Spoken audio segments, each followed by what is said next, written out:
প্রিয় বন্ধুরা, আসসালামু আলাইকুম। আমরা জিয়া পরিষদ বাংলা একাডেমিতে আসছি। জিয়া পরিষদ স্টলে, যে কিনা 17 বছর জেল জুলুম খেটেছেন, বাংলাদেশ জাতীয়তাবাদী দল জিয়া পরিষদের সিনিয়র যুগ্ম মহাসচিব জনাব আবদুল্লাহিল মাসুদ। উনি সুন্দর, দেখেন কি সুন্দর একটা স্টল দিয়েছে জাতীয়তাবাদী দলের কর্মী যারা আছেন তাদের জন্য। এটা একটা শিক্ষণীয় একটা গবেষণাগার, জাতীয়তাবাদী দলের একটা গবেষণাগার। দেখেন কত সুন্দর একটা স্টল। যারা বিএনপি করেন এবং বিএনপি নাও করেন, এটা একটা ভালো একটা একাডেমি। এটা একটা শিক্ষণীয় জিনিস, শিখতে পারবেন। বাংলাদেশ জাতীয়তাবাদী দল কী জিনিস এটা জানতে পারবেন। দেখুন দেখুন, হ্যাঁ, আমি এখন কথা বলছি জিয়া পরিষদের সিনিয়র যুগ্ম মহাসচিব জনাব আবদুল্লাহিল মাসুদ সাহেবের সাথে। মাসুদ ভাই, এত সুন্দর একটা গবেষণাগার করলেন, কি করলেন একটু বলবেন কি? আচ্ছা, আপনি আরও আমার সাক্ষাৎকার নিয়েছেন এবং এটা জানেন জিয়া পরিষদ একটা বুদ্ধিজীবী সংগঠন। 1982 সালে জিয়া পরিষদ গঠন করা হয় এবং মেনলি এই জিয়া পরিষদ গঠনের ক্ষেত্রে সবথেকে বেশি অগ্রণী ভূমিকা পালন করেন বাংলাদেশের সবচেয়ে জনপ্রিয় নেত্রী, মাদার অফ ডেমোক্রেসি, 3 তিনবারের নির্বাচিত প্রধানমন্ত্রী দেশনেত্রী বেগম খালেদা জিয়া।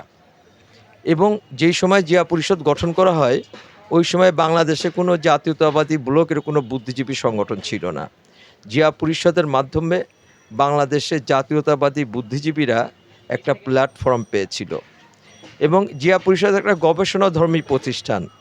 আমাদের অনেকগুলো বই প্রকাশিত হয়েছে, তবে এই ক্ষেত্রে আমাদের দীর্ঘ 17 বছর আপনারা জানেন যে ফ্যাসিস্ট শেখ হাসিনার সেই অনৈতিক অস্বাভাবিক সরকারের সময় জিয়া পরিষদ শুধু নয়, সারা বাংলাদেশের গণতান্ত্রিক পদগুলো রুদ্ধ করা হয়েছিল। সেই ক্ষেত্রে আমরাও এটার বাইরে ছিলাম না।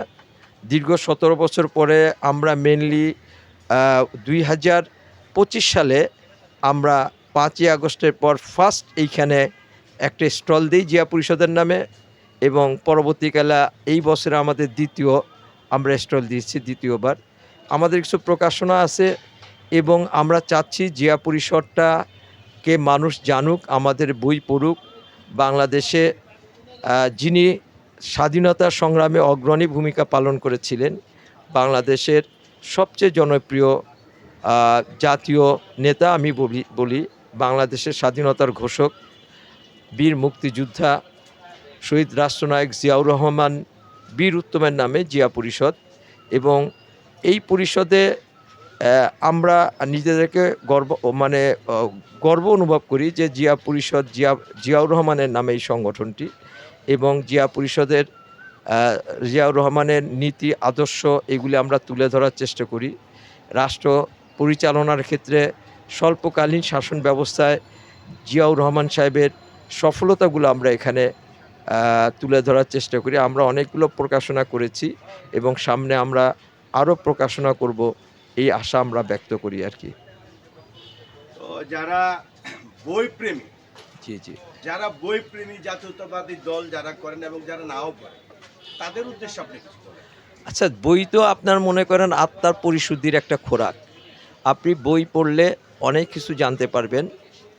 তো যারা জিয়াউর রহমানকে জানতে চান, যারা বাংলাদেশের স্বাধীনতা সম্পর্কে জানতে চান, যারা বাংলাদেশের রাষ্ট্র ক্ষমতায় অধিষ্ঠিত ব্যক্তিবর্গ বাংলাদেশে কিভাবে সুশাসন প্রতিষ্ঠা করেছিলেন, গণতন্ত্র প্রতিষ্ঠা করেছিলেন, যারা জানতে চান তাদের জন্য বই পড়া উচিত।